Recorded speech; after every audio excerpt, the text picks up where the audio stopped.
Apa? Kita nak kafankan dia, lepas tu kita nak solatkan dia, lepas tu kita nak kebumikan dia. Okey. Ada setengah tu saya pernah alami di mana ada satu jenazah daripada PPUM. Tak, ni saya cerita sebelum saya pergi khairat pusaka. PPUM ni secara tak langsung untuk promote khairat kematian jugalah. Okey, bagi siapa-siapa yang masih lagi tak mencarum lah. Okey, penting benda ni.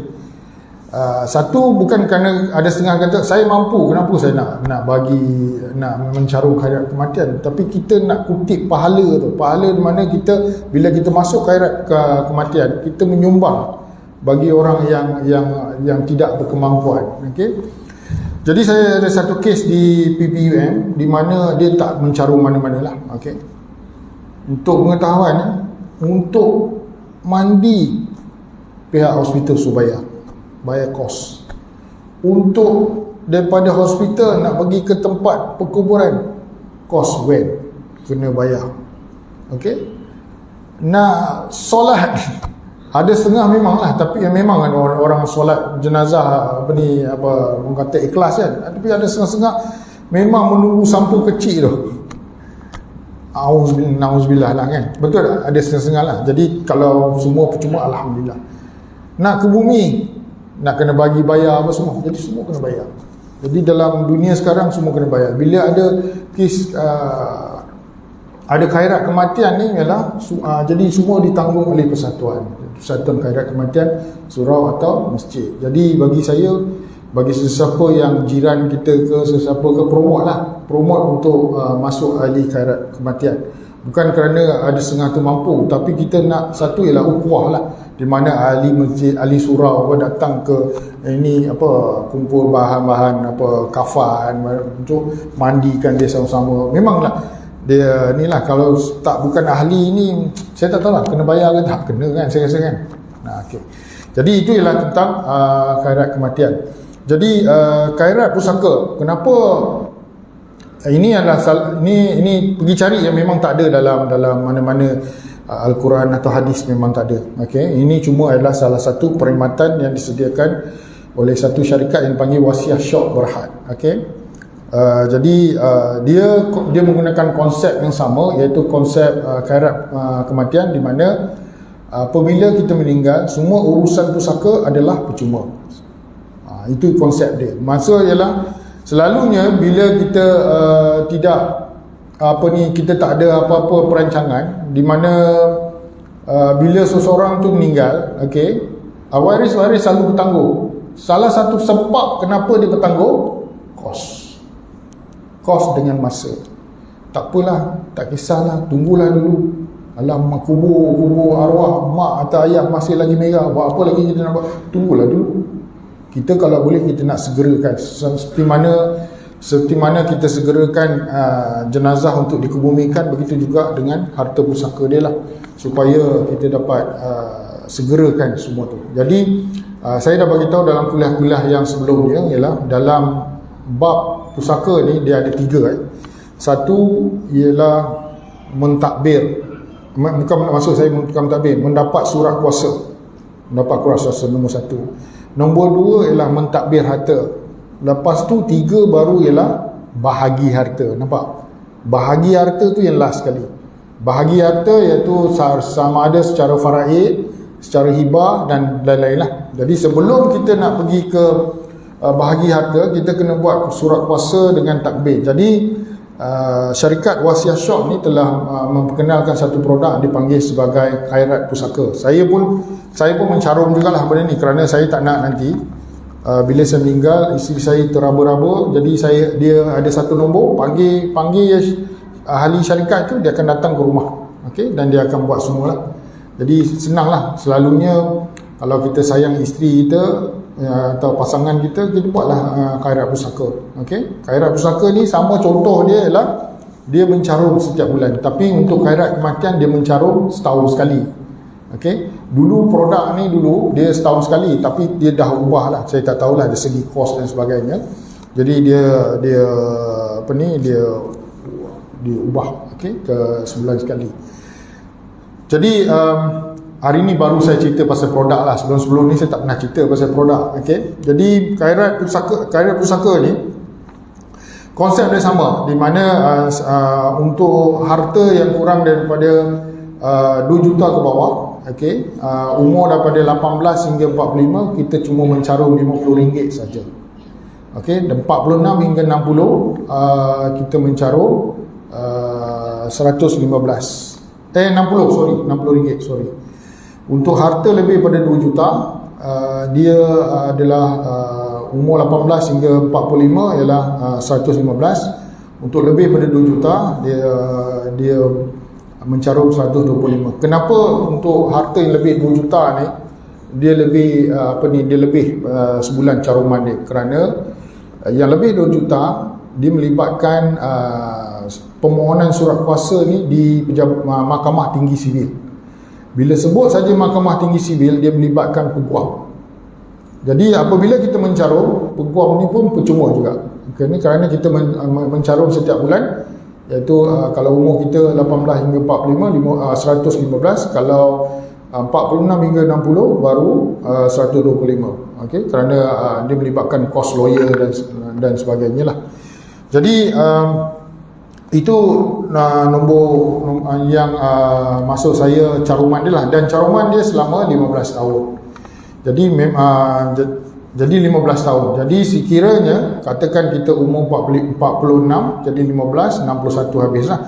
Kalau katakan kita meninggal sebelum 61 tahun, okey, jadi benda ni berkuat kuasa dan terus buat. Jadi kita akan bantu daripada kita akan datang perkara pertama ialah kita akan buat kutubah pusaka. Ini satu istilah lain pula.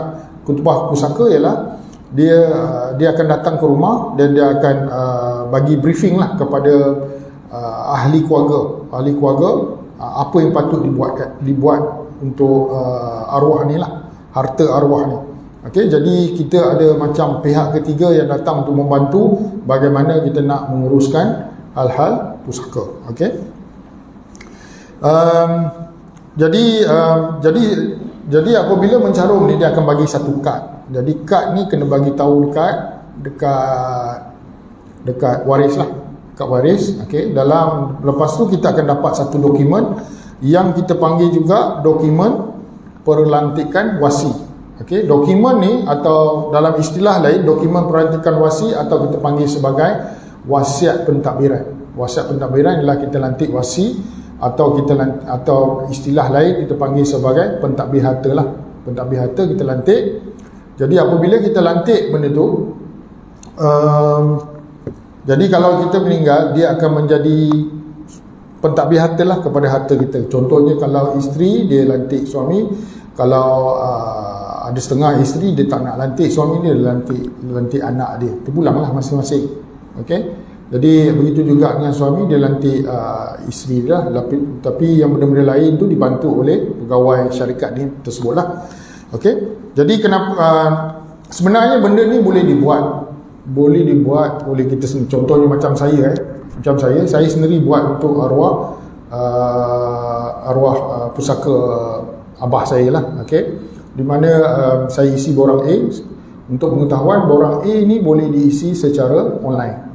Okey, maksud dia borang tu boleh dia baru saja ni online ni, borang A ni boleh dapat daripada online, download, lepas tu kita isi borang dia, kita submit pada pejabat pusaka kecil yang berdekatan lah. Itu kalau kita nak buat sendiri dan kita ada masa dan kita ada peruntukan kewangan sikit lah. Sebenarnya dia tak mahal untuk harta yang kurang daripada 2 juta. Saya nak alert ialah orang yang lebih daripada harta 2 juta, kerana dia melibatkan pelantikan lawyer, kena hantar kepada Mahkamah Tinggi Sivil. Okey.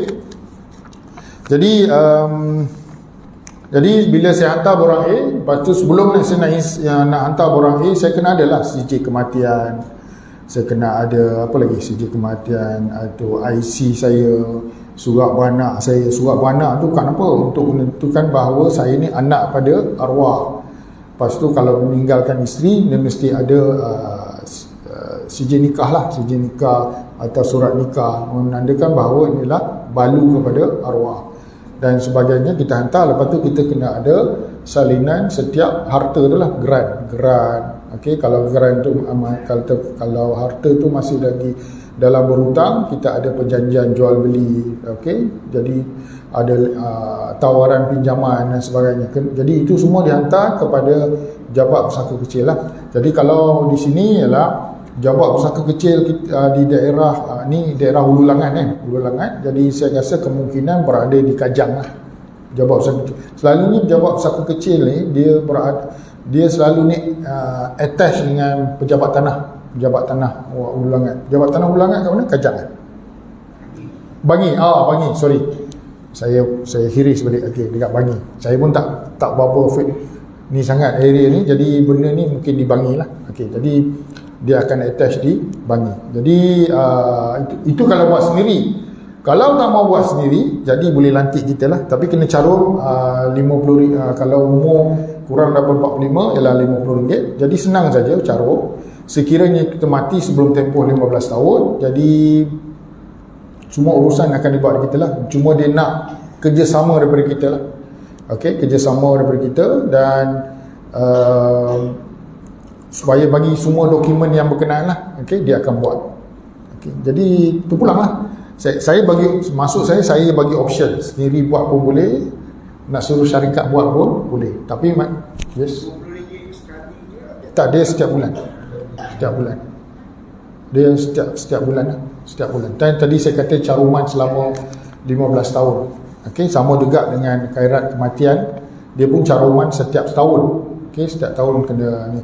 Jadi macam mana dia nak rolling kan, sama dengan pihak masjid, pihak surau, dia nak rolling apa semua. Jadi dia ada konsep ta'awun dengan tabaruk. Ta'awun ni ialah kerjasama. Ta'awun ni maksud dia kerjasama. Maksud dia apa? Kerjasama di antara ahli-ahli lah. Okey, dan dana itu disimpan dalam tabaruk. Secara tabaruk, maksud dia semua simpan. Okey, katakan ahli itu meninggal, jadi walaupun dia baru saja mencarum, contohnya baru saja mencarum, jadi memang kos tak cukup kan, jadi dia boleh ambil daripada situ untuk mengendalikan kos tersebut lah. Sama dengan kes kematian, di mana katakan dia baru setahun saja mencarum khairat kematian, dia meninggal, jadi kos dia cuma bayar RM50 saja, 50 ke 40 untuk surau ni, RM50. Okay, RM50. Jadi memang tak cukup kan, memang tak cukup untuk dia beli kain kafan, untuk macam-macam lah, memang tak cukup.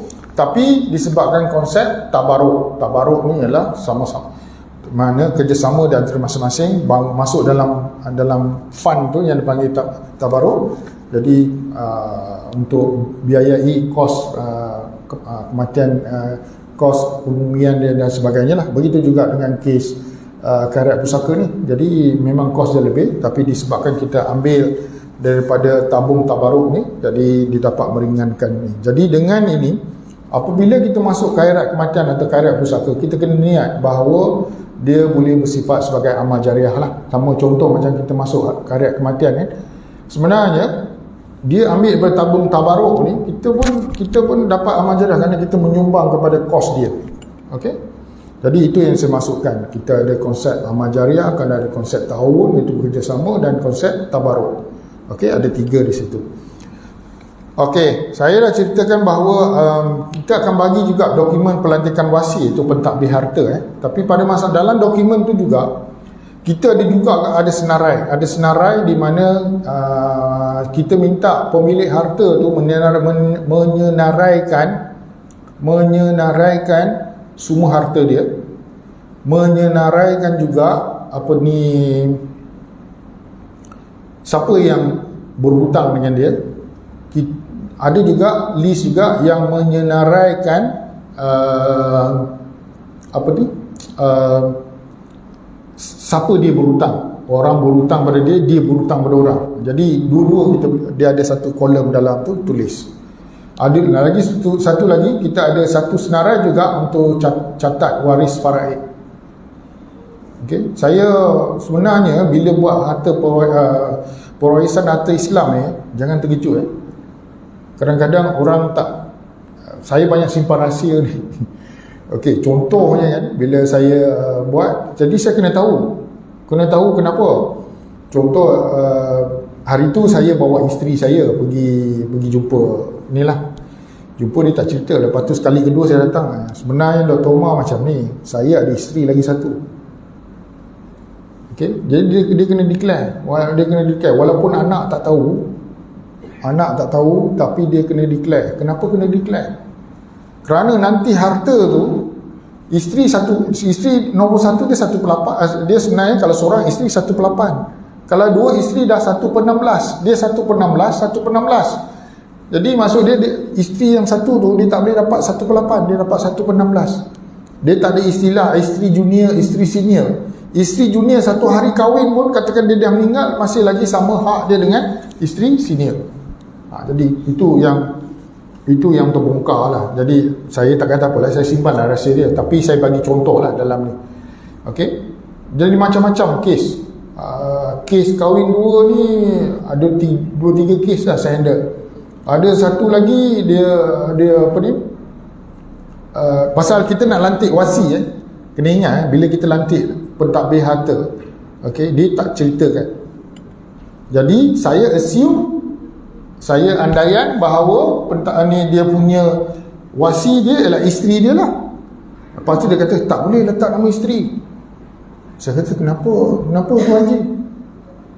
Macam ni Dr. Umar, saya nak cakap ni, saya ada 2 isteri macam tu.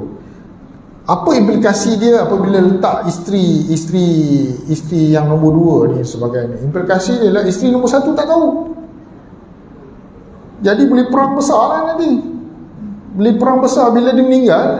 Abang masa hidup letak nombor isteri nombor 2 sebagai pentadbir harta, saya langsung tak tahu. Tapi kalau isteri nombor 1 tu okey, tak ada masalah. Tapi masalahnya tahu sajalah, perang dunia keempat, bukan ketiga ni, keempat. Okey. Jadi that's why bila kita nak lantik wasi pentadbir harta, kita kena tahu semua jangan selinduk. Okey. Jadi dalam kes tu saya kata kat dia macam ni lah. Tak payah lantik isteri nombor 1 sebagai pentadbir harta, isteri nombor 2 sebagai pentadbir harta, kita letak syarikat sebagai pentadbir harta.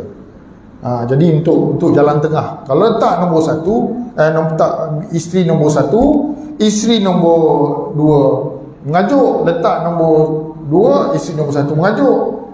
Jadi lepas tu ada kena-mengena dengan harta sebencarian lah, apalah, maksudnya harta sebelum dia kahwin lagi dengan lagi satu. Jadi kadang-kadang pelantikan wasi ni pun ada isu juga. Sama juga dengan kita tak boleh lantik pentadbir harta ni umur kurang pada 18 tahun ke bawah. Begitu juga tak boleh letak pentadbir harta kita bekas isteri, tak boleh. Memanglah ada setengah pasangan ni dia hubungan tu masih ada dengan bekas isteri, tapi dari segi hukum Islam dia dah tak ada hak lagi dalam harta dia ni lah. Tapi kalau nak letak, nanti pejabat pusaka kecil akan tanya, ni apa hubungan dia. Maksud dia kalau misalnya untuk harta yang kurang 2 juta, okey. Jadi banyak masalah dia. Okey. Jadi dalam melantik pentadbir harta ni pun pentadbir harta ni penting juga. Begitu juga dalam dokumen ni juga kita boleh buat wasiat 1/3. Wasiat 1/3 ialah wasiat kepada bukan waris. Kita tahu tiada wasiat untuk waris, okey, tapi kita ada wasiat 1/3 kepada waris, iaitu contoh kita nak infak, kita nak bagi pada anak angkat, pada orang lain lah, okey, tapi dia maksimum dia ialah 1/3. Okey, seterusnya ialah kita akan bagi kutubah pusaka. Apabila seseorang meninggal, dia ada 2 perkara yang kita kena contact, selain pada polis, selain pada satu ialah orang yang berkaitan dengan khairat kematian, iaitu pihak khairat. Yang satu ialah pihak khairat pusaka, panggil dia datang. Tapi kita set appointment lah, bila masa kita nak datang, dia akan datang. Okey, dia akan datang dan dia akan bagi kutubah macam mana nak menguruskan harta pusaka dia. Jadi bila ada pihak ketiga yang datang ke rumah, jadi kita rasa bagi waris tu dia rasa okey lah, pasal ada yang mengambil berat lah. Kalau kita nak panggil kawan-kawan kita agak-agak susah lah kita nak ni. Okay? Kalau kita boleh urus sendiri, tak ada masalah. Saya bagi option, saya bukan paksa. Jadi maksud dia, kita boleh lantik syarikat dengan mencarum karat pusaka, atau kita boleh buat secara sendiri. Tapi saya berharap kalau buat secara sendiri, janganlah tangguh. Okay? Saya bukan nak pergi jauh lah, saya malah nak cerita lah. Sampai sekarang meninggal 2017, sampai sekarang tak buat apa-apa, dah 5 tahun lah. Bila benda ni kita kena ingat, bila harta pusaka ni, bila kita tangguh, saya takut satu saja, risau dia, bila ada kematian berlapis. Faham tak maksud kematian berlapis? Maksud dia lah, katakan semasa kita hidup, mak kita ada lagi, dan mak kita layak pada 1/6 daripada harta kita. Katakan ayah dah tak ada, cuma mak je, jadi dia layak 1/6. Tapi kemudian lepas tu berapa bulan mak meninggal, jadi 1/6 daripada apa yang arwah mak dia dapat tu kena bahagi pada anak-anak yang lain. Nampak tak? Jadi waris faraid jadi bertambah. Jadi itu masalahnya. Kalau katakan kita ada adik-beradik 5 orang, lepas tu campur dengan mak jadi 6. Lepas kan, kalau adik-beradik 5, seorang meninggal, jadi tinggal 4 campur mak 5. Okey. Sekejap, saya dah keliru sekejap. Jadi sekejap, saya bagi contoh lain, minta maaf kadang-kadang dia petang-petang dia ni. Jadi macam ni, contoh dia macam kes kawan saya lah. Okey, dia mati, dia ada mak dia 1/6. Saya ulang balik 1/6.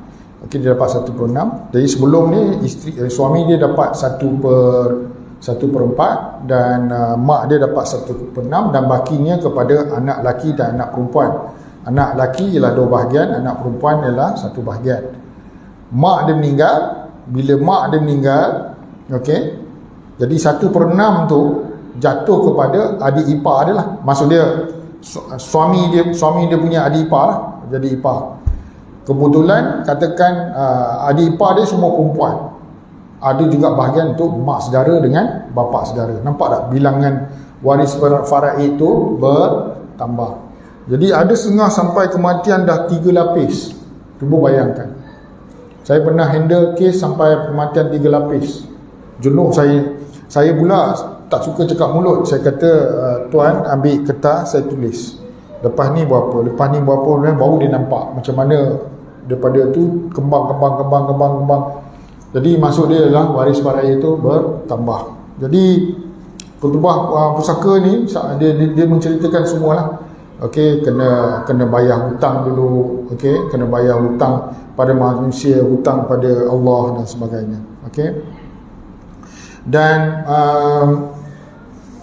manfaat katakan dalam tempoh tu, katakan kita umur 45, okey, dan 15 tahun kita umur 60, tak mati-mati, contohlah, minta maaf cakap bahasa tak mati-mati. Bila tak mati-mati, selepas umur 61 kita dah habis mencarut, jadi kita tak payah bayar. Jadi kalau misalnya kita mati umur 65, jadi kita automatik dapat faedah tu, walaupun dah lepas 15 kita tak payah mencarut lagi setiap bulan. Okey, itu yang dimaksudkan lah. Okey, kalau kita tengok di sini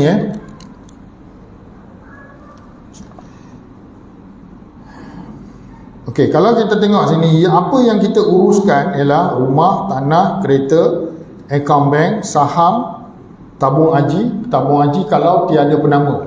Maksud dia ialah kalau kita tak letak penama, kita boleh tolong uruskan. Tapi saya nasihatkan pada semua tabung haji, KWSP, lagi apa, ESB, apa lagi yang ada penama, sila letak penama. Kalau penama itu outdated, sila kemas kini.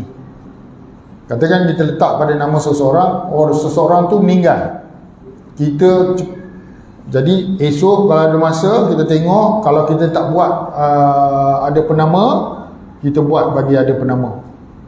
Okey. Jadi penama ni seperti mana saya dah beritahu, dia adalah pentadbir harta dia bukan dia dapat solid dia pentadbir harta.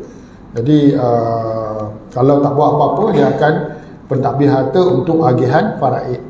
Okey. Jadi kena ingat tabung haji, KWSP, unit trust, ASB semua ada penama, sila letak penama.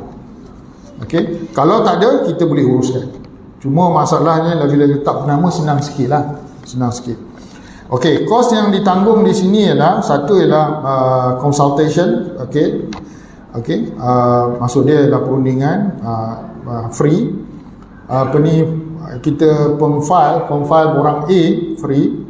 Carian rasmi hartanah iaitu 3 grant kita cari pada pejabat tanah free. Okey, kita tahu satu carian berapa? 50 kalau di Selangor. Saya rasa 50 kot, 50 30. 50. 50. Jadi 3 carian 150. Lepas tu dia datang ke rumah kita semua ditanggung. Dia maksudnya kita tak payah bayar. Bicara kuasa pun percuma. Cuma yang kita nak kena bayar ialah CJ faraid. Kita dah tahu waris-waris faraid kita. Tapi katakan ada waris tak puas hati. Kenapa nama saya tak ada dalam orang kata dalam agihan faraid ni? Jadi bagaimana nak selesai masalah ni ialah kita minta CJ faraid di mahkamah syariah. Minta pada CJ faraid pada mahkamah syariah. Jadi mahkamah syariah akan keluarkan CJ faraid. Jadi ini adalah rasmilah di mana pembahagian harta ikut faraid. Jadi CJ faraid ni ini syarikat tak tanggung, kita kena buat. Begitu juga cukai 0.2%. Pernah ni lah, saya pernah ulang masa kuliah saya yang sebelumnya. Untuk harta yang kurang daripada 2 juta, kerajaan akan tak kisahlah kerajaan mana PH ke, DN ke, PN ke apa semua Jadi kalau dia sebut kerajaan dia kena cukai kosong. Pasal musim pilihan raya cerita sikit. Tapi tak ada kempen mana-mana pun. Okey. Dia punya cukai 0.2%. 0.2% daripada 2 juta. Maksud dia kalau 2 juta maksimum cukai ialah 4,000. Okey, kalau harta arwah dah 500,000, jadi 0.2% kena bayar pada kerajaan itu 1,000. Okey, itu saja. Okey, memang rendahlah 0.2%. Jadi itu ialah itu kita kena bayar. Syarikat tak tanggunglah kerana itu melibat ni. Lepas tu ialah kalau surat kuasa takbir perintah pembahagian ini adalah maksud tu surat ini dikeluarkan oleh pejabat pusaka kecil, jadi memang tak ada kos di situ. Tapi sebelum sorry saya ni langkau okey. Sebelum kita bayar 0.2% untuk sebelum pijara kuasa bila kita dah hantar borang A, saya nak bagi dia punya flow bila kita hantar borang A, kita akan tunggu borang D. Borang B dengan C di pejabat pusaka kecil. Borang B dengan C. Borang D ni kita kena tunggu daripada pejabat pusaka kecil hantar pada kita borang borang D kita hantar borang A. Lepas tu borang D yang kita akan dapat. Dalam borang D ni masa itulah dia akan bagi cukai berapa kita kena bayar. Macam mana dia tahu macam mana dia nak bagi cukai pada kita ialah dia akan lihat kepada nilaian yang kita letak. Tapi pengalaman saya bila dia letak cukai 0.2% ni tinggi untuk saya check balik. Saya ni very particular bila sebab duit tu saya akan tengok. Saya kata kenapa pejabat pusaka kecil ni cas bapak saya punya arwah bapak saya ni punya proton vira ni tinggi sangat. Proton vira sangat berapa? 16,000, 17,000. Saya kata ini kereta second hand ni kalau jual pun 3-4,000 kenapa tinggi sangat? Oh ya Encik. Okey tak apa, kami revise. Jadi ini salah satulah. Kadang-kadang benda ni sebelum kita submit, kita letak harga tu, kita kena cari penilaian lah. nilaian harta tu lah. Boleh, dia ada dua cara. Satu cara ialah secara berbayar, satu lagi cara ialah pergi ke used car, kita kata kita ada sekian-sekian, tunjuk grant pada dia, dia boleh nilai roughly harta tu, kereta tu lah. Okay? Kerana semua harta kita yang kita letak dalam borang A untuk agihan faraid nanti, okay, dia akan kumpulkan semua harta tanah, harta rumah, apa semua, campur-campur 500,000. 500,000 akan kali dengan 0.2%. Jadi kita kena bayar cukai RM1,000. Boleh faham RM1,000. Jadi saya memang cek benda tu. Saya cek rumah yang arwah bapa saya adalah rumah tanah kebun, tanah sawah. Lepas tu ada motor sebiji, ada kereta sebiji. Jadi saya tengoklah nilaian dia berapa dia letak. Jadi bila kita letak tu, kita boleh tahu bila bagi ni nilaian tu kali dengan 0.2%, dapatlah cukai yang kita nak kena bayar. Jadi cukai tu perlu dibayar sebelum kita boleh buat bicara kuasa. Okey, bicara kuasa ni dia akan panggil semua waris. Saya nak cerita proses dia lah. Dalam surat kuasa ni dipanggil semua waris. Okey, bagi waris-waris yang tak dapat hadir dalam bicara kuasa ni, selalunya bicara kuasa ni berlaku pada waktu kerja. Okey, kalau berlaku pada waktu Ahad, alhamdulillah lah. Contohnya di negeri Kedah, Kelantan, Terengganu, Johor, kan, jabat dibuka, jadi kita boleh balik tanpa ambil cuti. Tapi okey. Jadi apa tadi okey. Jadi kita kena ambil cuti lah. Jadi kalau misalnya seseorang waris tu tidak dapat hadir, bicara kuasa ni kena semua hadir. Kalau seorang tak hadir, terbatal. Kena buat sekali lagi. Itu satu. Jadi kalau tak hadir, kita kena isi borang DDA. DDA. Okey, dalam DDA ni ialah di mana dalam mana ni? Boleh sambung ni? Okey. Nak azan dulu kan, jangan, saya dah lupa. Azan dulu. Okey. Ada sikit lagi je.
Okey, saya sambung balik tadi bagi waris yang tak dapat hadir, dia kena letak dalam tu sama ada dia nak lepaskan hak atau dia nak hak ikut faraid atau ikut muafakat.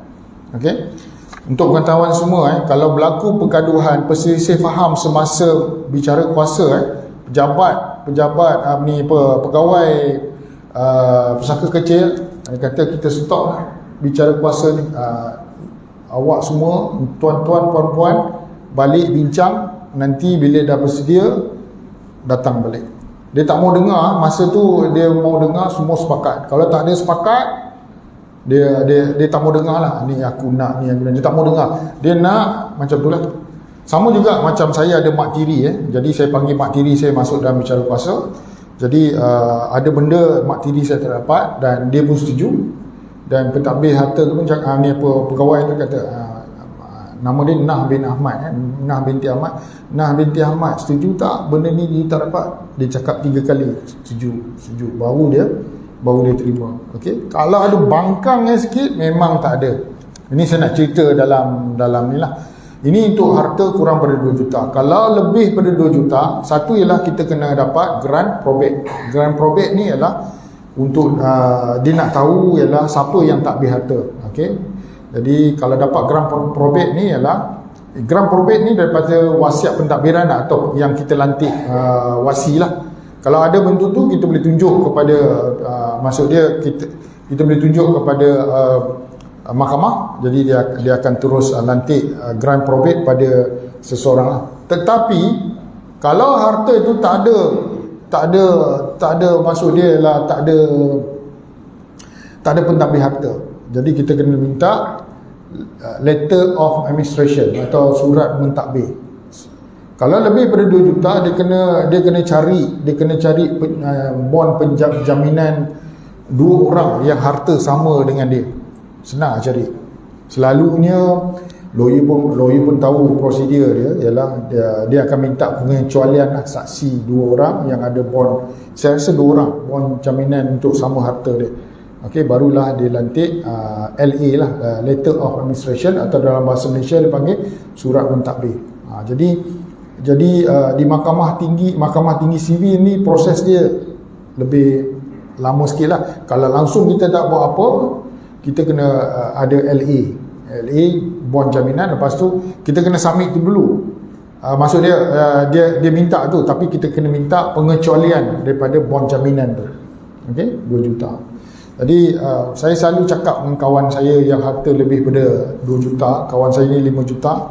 Okey, dia tak mau buat apa-apa. Saya kata macam ni, masa you meninggal, harta you terbeku. You punya waris tak boleh guna harta you. Bila dah kata masih nak kos lawyer, kos dekat mahkamah, semua kena kos tu beribu-ribu ringgit. Jadi you tak mau buat maksud dia karat pusaka. Bukan saya kata you keluar kos sikit, jadi syarikat akan cover semua untuk mentadbir you punya harta lah. Tapi saya tak mau paksa lah. Saya sekarang memang saya tak nak paksa. Saya bagi laluan terpulang pada dia lah, nak buat ke tak buat. Okey, benda ni tak ada paksaan, tapi you kena ingat lah. Bila saya ingatkan benda ni selalu kepada orang yang ada harta lebih pada 2 juta. Okay, kalau kurang pada 2 juta pun, kalau tak sepakat, saya confirm cap jari, mesti dia tak mau buat. Kenapa tak mau buat? Abang lah buat, Alung lah buat, Angah lah buat. Alung lah kerja bagus, kenapa tak keluar lah, ni sikit je. Dia cakap pandai dia, kata Alung buat. Okey, tapi itulah tolak langsung sampai dalam satu kes ni dah 5 tahun dah. Meninggal 2017 sampai sekarang tak buat apa-apa. Tak apalah saya akan buat. Tapi bila seorang meninggal, kena ingat kalau misalnya seorang meninggal, kita kena deal dengan isteri dia, ipar dua pula. Pasal dia ada bahagian dia tu pada isteri dia. Kena deal dengan isteri dia, kena deal dengan anak dia. Cuba bayangkan, jadi bila ada kematian berlapis. Jadi that's why saya ada satu tanah terakhir. Okey, saya cakap dekat adik-adik saya, selagi kita semua sihat hidup, kita jual tanah ni. Okey, Kerana saya terus terang dengan adik-adik saya kata saya tak nak nanti berurusan dengan ipar dua, saya tak nak. Saya nak berurusan dengan ni kerana saya yang suluk. Jadi semua orang setakat ni alhamdulillah saya bukan guna kuasa kuku besi, bukan. Maksud dia masih lagi dengar cakap saya. Jadi teruskanlah. Okey. Jadi saya rasa dan lagi satu khairat pusaka ni, nombor 2 ialah apabila kita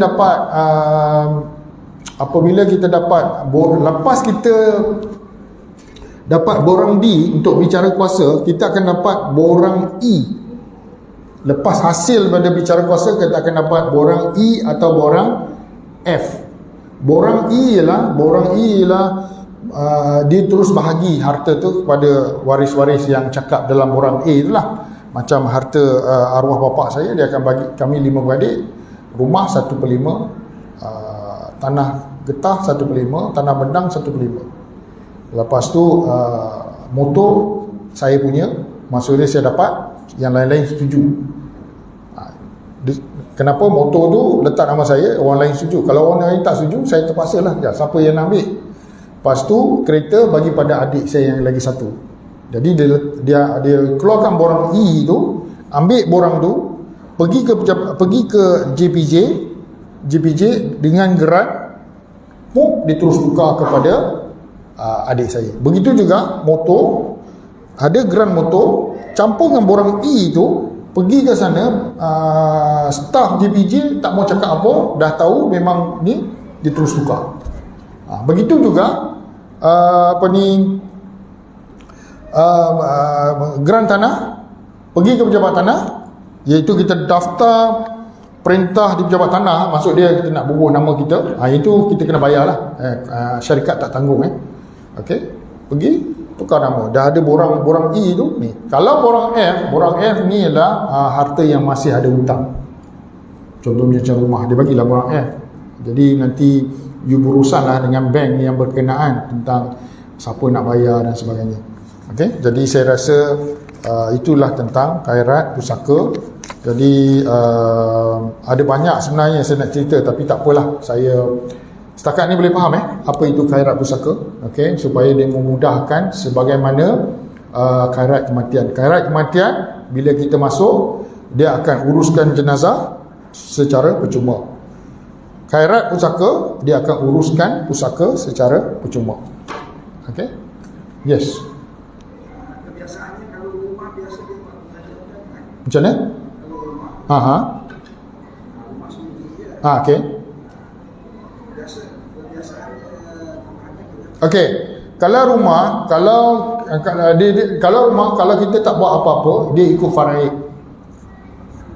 Faraid maksud dia kalau kita sebagai suami, meninggal dunia, kita katakan kita ada 2 anak lelaki, 2 anak perempuan, kita ada isteri, lepas tu katakan kita ada mak.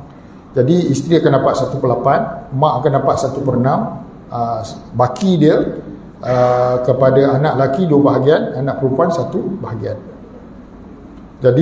Jadi untuk buatkan rumah tu atas satu nama, yang lain waris faraid dalam tu kena setuju, lepaskan hak, baru boleh nama tu satu nama. Itu ialah ikut faraid. Jadi cara yang lagi satu ialah kita buat hibah supaya bagi harta tu pada isteri kita. Dan apabila kita buat hibah, dia terkeluar daripada faraid. Kenapa terkeluar? Kerana hibah dalam maksud bahasa mudah ialah hadiah. Hadiah ialah harta tu terkeluar daripada senarai harta faraid. Boleh saya jawab tak soalan? Maksud dia kalau ikut faraid, kita tak buat apa-apa, dia ikut pembahagian ke faraid, iaitu kalau kita ada mak, mak akan dapat 1/6. Isteri 1/8. Baki dia ialah anak lelaki 2 bahagian, anak lelaki perempuan 1 bahagian. Itu. Jadi kena ada tolak ansur kat situ. Tolak ansur di situ. Lebih-lebih lagi kalau rumah itu ada hutang tak selesai. Jadi kita kalau salah satu waris tu bertegas tak nak, saya nak juga duit daripada ni, jadi terpaksalah cairkan duit tu, cairkan rumah tu. Kalau tidak, cairkan benda lain, ganti rugi pada bahagian dia. Islam ni indah, nampak macam kejam, bukan, dia tak kejam. Okey, dia tak kejam. Dia ada semua orang punya bahagian. Okey, untuk melindungi semua hak-hak dia. Ibu pun penting, anak pun penting, isteri pun penting, semua penting. Okey. Jangan anggap faraid tu membebankan, tak. Sama ada benda ni dia akan jadi mudah kalau semua sepakat, semua tahu tentang hukum. Jadi masalahnya saya seperti mana yang saya cakap dalam kuliah-kuliah yang lepas lah. Semua nak hak, tanggungjawab tak mau buat. Nak hak dia je, tanggungjawab tak mau buat. Sama macam poligami, dia nak kahwin 4, tanggungjawab tak nak buat. Sengit ada sebelah nanti. Di dunia memang macam ni lah, steady kan. Okay. Tapi itulah, ini bukan saya tuju pada saya lah. Ini sebenarnya apa yang saya cakap pun tuju pada saya supaya kita insaf lah benda ni. Okay? Saya bukan kata saya ni bagus sangat. Okay? Jadi ada soalan lain atau kita boleh tutup? Tak ada. Okay. Kita sudahi dengan tasbih kafarah dengan soal as.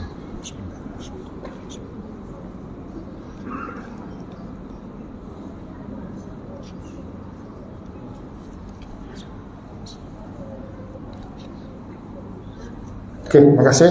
Assalamualaikum warahmatullahi wabarakatuh.